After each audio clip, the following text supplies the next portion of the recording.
Labis na pagkubkob ng dayuhang sukab. Higpit ng kadenay lalong pinatagal. Nais makalayat bagwis ay ibukas, upang sama-samang pumapailan lang. Tulad ng ahedres ang sagupang lantad, niya ang adhikang hari ay sunggaban, sa pagkakaisang tambuli ihudyat, nang ang kasrinlay sa ganang maasam.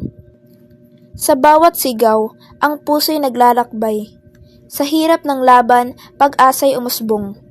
Bayaning sa lupa'y nag-alay ng buhay, dugong alay kalya ay naisulong.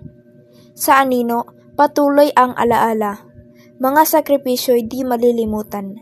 Sa bawat hakbang, bayan ay nagkaisa, tangang pangarap sa dilim ay sisikat.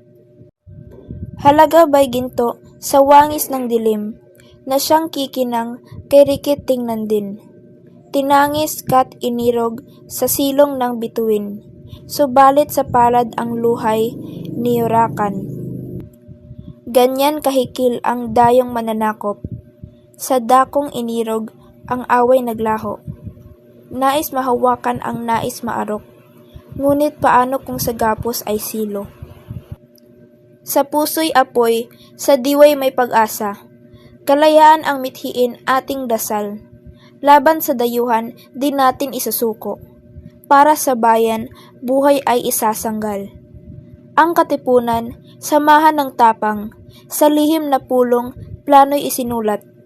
Para sa bayan, mithiin ay payapang. Sakripisyo'y tinanggap ng pusong tapat. Ngayon sa dilim, lansangan ay tahimik.